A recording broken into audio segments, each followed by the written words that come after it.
ICC की president से इवेले बजारो बनी मासे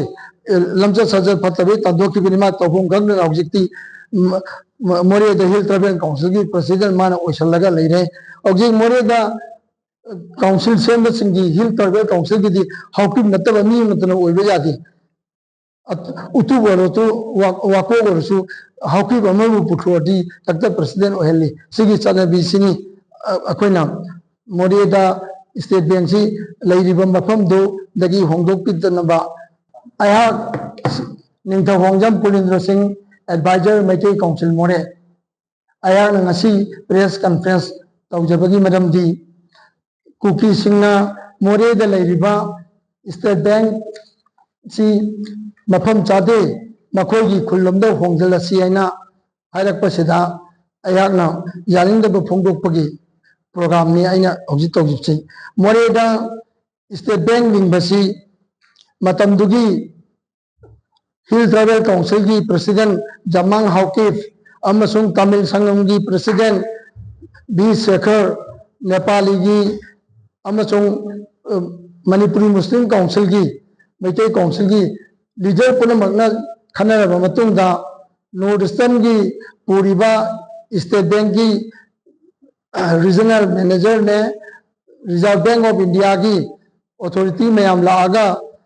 पुलिस स्टेशन दगी मीटर चनी खक्त लाप मफम सिदा लेबा पुलिस की सिक्योरिटी की साइड सु मफम चारेना लिंगखिबनी ट्राइबल सिंधी मखोई एरिया द पुसलगा लूट तौनिंगबगी वाखनी हौजिक बैंक सिदा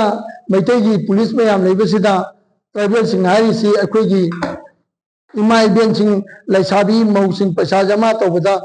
मैतै पुलिस मैम लेबसे मसक जेंगदे अखोई बैंक पैसा डिपोजिट तौबरो बैंक से थोंग लंगजलने ना मोइना खबरदा इरपंगसी प्रेस की मी मैम दा कोने जेंदो इबचे सिंदो मकोइना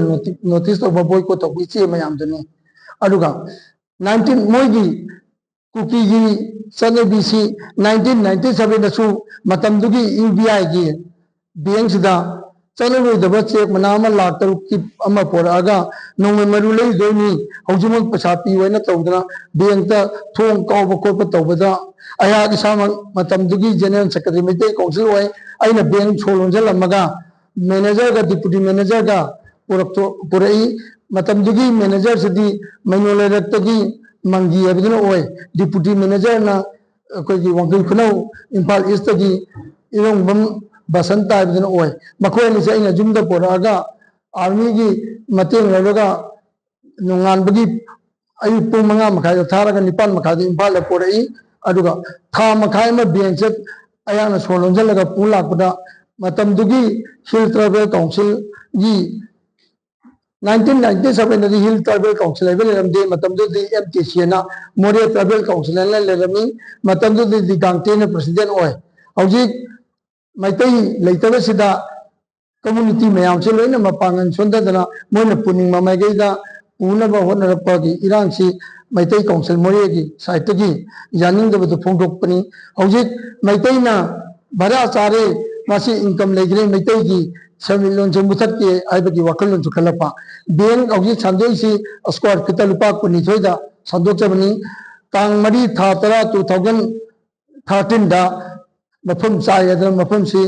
अखोना स्टेट बैंक की अथॉरिटी मैम लागा मोरे की